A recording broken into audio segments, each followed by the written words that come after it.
And sure enough, I found out that someone had told the 112th Military Intelligence Group at 4th Army Headquarters at Fort Sam Houston to stand down that day over the protests of the unit commander. You would have felt an Army presence in the streets that day. None of this happened. It was a violation of the most basic protection codes we have. But they weren't protecting the client. And of course, Oswald. Army Intel had a Harvey Lee Oswald on file. But all those files have been destroyed. Something's come out recently with Judge Napolitano in a conversation with Trump about the JFK files.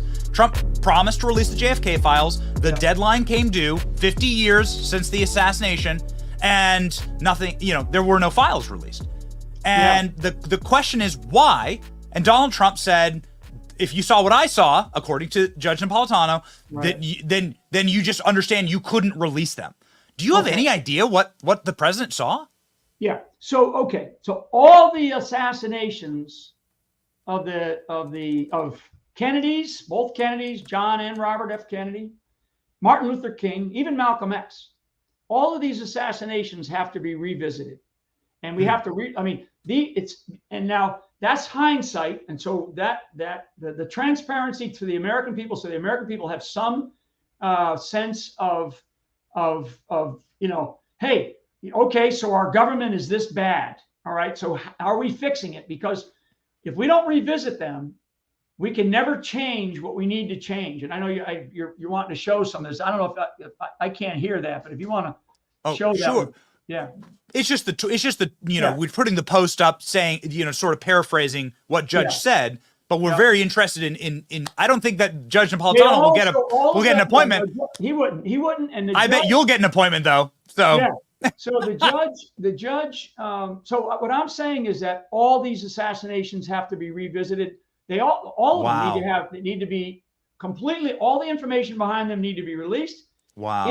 It will basically confirm what a lot of people in this country already believe, and what 99% of the people in this country believe, and maybe it's the only guy that doesn't is maybe Joe Biden, right? That doesn't believe this, that our government is so deeply corrupted and has been for many, many years.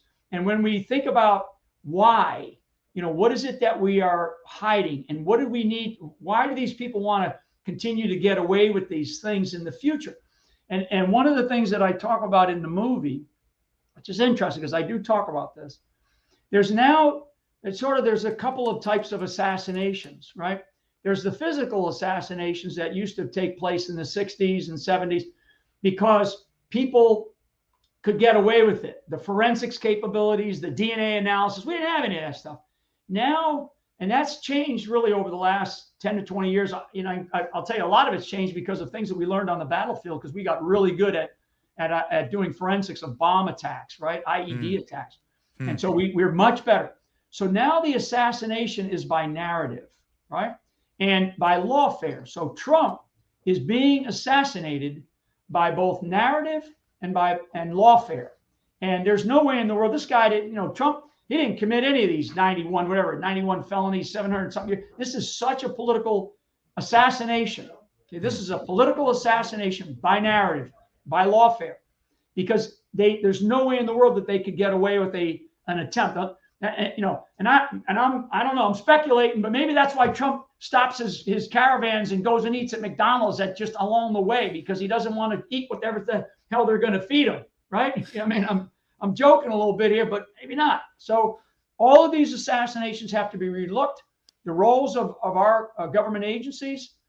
I mean, if you go back and you look at the Church Commission, you look at, Gerald Ford was on that. You got the Dulles was on that. I mean, there's so much manipulation by our government, and so those that are going to see this show, they're going to lose their minds. That emoji that's got the guy blowing his head up, right? I love it. Screw these people, because, like I say, last week the MSNBC is calling me a Christian nationalist nut. Okay, so I'm a Christian. I'm an Irish Catholic kid from a lower middle class family, and I'm a nationalist. Okay, now that means I love my country. You got it. That's in the eye of the beholder, right? We cannot encourage you enough, ladies and gentlemen. Flynn, the documentary feature film. You can go see it at www.flynnmovie.com /showings, and you can see the showings here on your screen. You did say something, and I just want to grab hold of it, because you said, I need to look at the CIA. If Trump were to appoint me again, I would look directly at the CIA because of their enormous departure from their mission. Can you expound on that? Yeah, I mean, I think, and the CIA has too much control over all elements of our government. Okay, I mean, we know, and this is touched on in the movie. We know the relationship that they have with the media. Okay, so and they've had a long-term relationship with, going back to Hollywood, right? Yes. And I mean, going back way back, when it transitioned from the OSS into the current day CIA. So that relationship has been going on for a long time. There are people on both sides of that, but it's also the, it's like the infiltration when we talk about spying inside of our own government by the Chinese or the Russians or whoever, right? That's the spy versus spy. If you remember the old Mad magazines, right? That shit actually, happens. But inside of our own government, in order to control the outcome of events, or to control the outcome of budgets, to control the outcome of decisions, this is where the intelligence community, and principally the CIA, has placed themselves in positions of authority and power. And this also includes the legislative branch, right? The CIA is supposed to be an executive branch element, led by the president, whoever the president of the United States. But when you start looking at staffers in Congress, when you start looking at people in the judiciary, particularly in Washington, D.C., and where they came from, it's kind of that pendulum of, okay, we got to get some people over here. Now, this goes back a long way. And I think that's part of what we have to understand as America, because we can't have this. We cannot have this. Now, maybe I'm too pie in the sky, Benny. Maybe I'm too, I'm too much, because I feel like, these are big problems, but they can be solved. They can be solved by really strong leaders. And that's why Donald Trump is like, they hate this man. They hate Trump so much because he beat them at their own game, and he beat the heir apparent in Hillary Clinton, right? They could not have that happen again, because the plan, Benny, the overall plan was 8 years of Barack Obama, 8 years of Hillary Clinton. And Benny, you and I would not be having this conversation today. Yeah. I mean, they did as much as they character assassination. You certainly, sir, would know precisely how that worked. And that's why we're seeing a lot of people have big time renaissances and like revivals. And we're really excited about that. I don't know if you're close. I don't know if you speak with Donald Trump or if you're still like closer tied in. I do. I'm going to be at Mar-a-Lago tomorrow night for a big old Catholics for Catholics event. We got some great people showing up tomorrow night. Jimmy Caviezel is a friend, and Jack Posobiec, who you know, and some other crazy Catholics, right? I mean, all us Catholics, because the Catholic vote, for your audience, the Catholic vote is the largest voting bloc in the country. Okay, Christians is the overall largest voting bloc, but inside of the Christian voting bloc, and that's why I say, like, independents.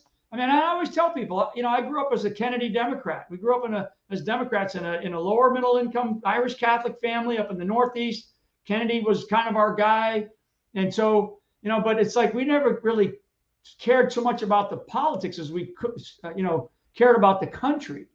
And this is why these people, Donald Trump loves this country, and he knows exactly what's happening. And boy, are they trying to assassinate this man. They're going to try to put him into jail. I don't know if we can we have a president run from prison? Probably, because we'd still vote for him. We'd probably, we'd still go for this man. I mean, we need to have, and number one, he's proven. I always say, and I talk about this in the movie, I mean, the guy let me go. Okay, I got it, but I understand why, and I describe that in the film, because I think it's important for people to understand. Because I get all kinds of, and complaints about, well, Flynn's this and Flynn's that, all kinds of weird on the, especially on X. I love it. Sometimes I respond, and because I'm in this game, okay, and this game is not a game to me. This is about the future of our country. I have children and I have grandchildren. This is the most consequential election in U.S. history, because it will change the direction of our country from this experiment in democracy called a constitutional republic to potentially a communist Marxist outcome. May take a few years to get us there, but the rise of the security state will take a much greater precedent, and they'll take over. They will take over, and they'll ruin. They'll come after guys like me and others. Maybe not you, but I venture to say you too. They'll shut your stuff down quickly because I see you all the time. And so my answer is yes, and we've got to get behind him. One of the things that he needs to know, because he's fighting tooth and nail. And I'll make one other comment here about something I see a lot of people about. The people about, some of the people that he picks for, he endorses, or some of the things that he does. This country is a huge country, and we need to win. Okay, we need to win. It's kind of like, a coach on the sidelines. He doesn't necessarily think, all the players are great. He just knows that particular guy's a great wide receiver, and he's got to go in at this 3rd and long or whatever, right? So, but I may not like the way he dresses, off game days or whatever. So, there's a lot of that's out there. Trump has to get us to a place where we can win. Okay, we must win. Once we win, then bar the door. We can create a whole new set of whatever they want to call them, policies, things about accountability and all the kinds of things that we've been talking about here, and get to where the country is back on the rails. Because right now, Benny, this country is off the rails. We're not like that, leaning down. We're off the rails.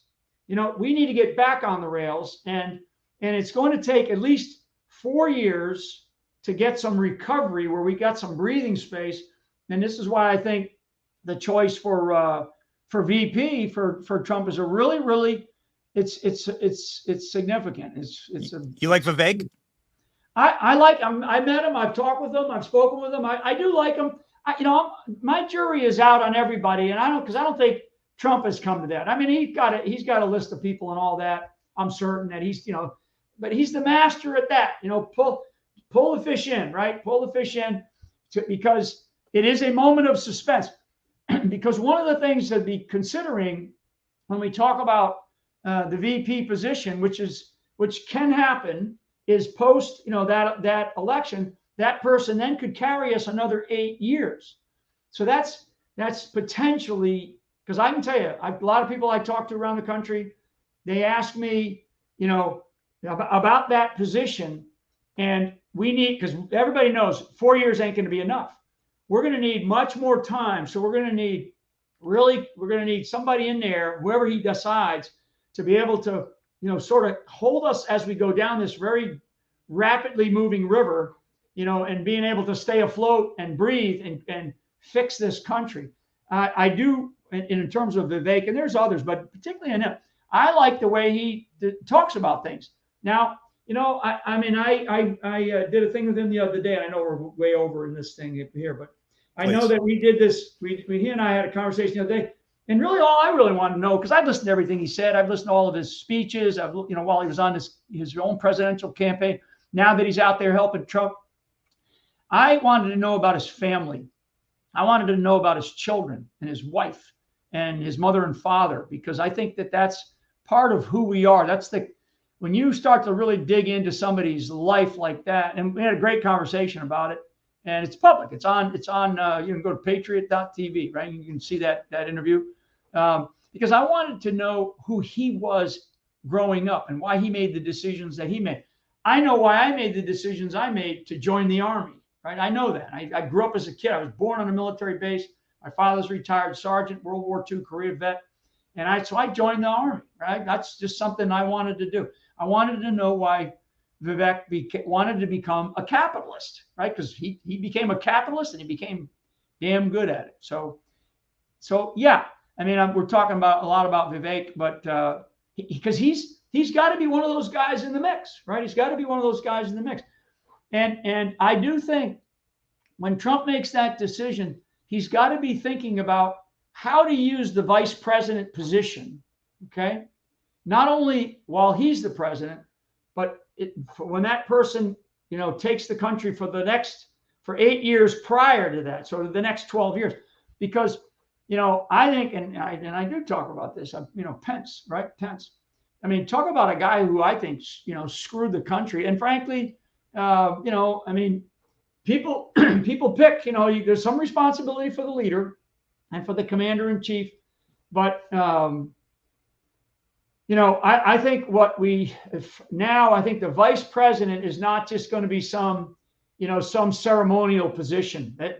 We can't have that. We got to have a vice president who doesn't screw us on another, COVID, whatever the task force was, right? Yes. I think that we have to have a vice president that takes things on that may be the government reform role. Maybe that's it. And then the president, and I'll finish with this, and then I do got to go. And I appreciate you giving me a little bit of time and showing pieces of the film. A president of the United States has two responsibilities. I mean, overall, they got to protect the safety and security of the people of this country, but they have really two responsibilities. One, to keep us out of war, right? Don't start a goddamn war. Keep us out of it. And number two, grow the economy. Make the economy as strong as possible so every American thrives. Trump pretty much did that. He did those two things. I mean, all these other things you can throw in, all these other, subtext to those two key bullets, grow the economy, keep us out of war. That's what a president of the United States must do. Everything else, you're supposed to have all these other great people, but I love the Millet, President Millet model. The one where he's like ripping off the freaking Velcro off of his whiteboard. I love it. I mean, that's what I want to see. I want that to happen because we don't have, 90% of the shit that goes on in our government right now is totally out of control and frankly unnecessary. If the government shut down, if Washington, D.C. shut down for a month, right, we wouldn't know it. And if they didn't tell us, right, we wouldn't know that they were shut down. We really wouldn't. And the next time they want to put this is for all states governors that watch this. Next time that you get a tax from the federal government, tell them to send you a goddamn invoice and outline in detail what that money's going to go to. And if that money's going to go to, Hamas or Iran, and you're a red state governor, you're a Republican governor, give them the Italian salute, right? And let them know, look, we'll pay for the roads, we'll give the money for the military, but we're not going to give a dime of federal taxes from this state to pay Iran to have a nuclear weapon. I mean, now that's way out there, but that's the kind of stuff that we got to be thinking about, Benny. For those who haven't read between the lines, it is the Iran deal that actually got the general out of sorts with Barack Obama. And that's a whole nother podcast. We really hope that you'll come back for something long form. I feel like this conversation, I have 20 more questions for you, probably 200 more questions for you from after that. We hope you'll come back. Maybe we can do something more long form. General, it's been an honor to have you. Everyone must go see Flynn documentary feature film. You can find out where it's playing and where you can see it at flynnmovie.com/showings. God bless. Thank you, Benny. Thank you, General. All right.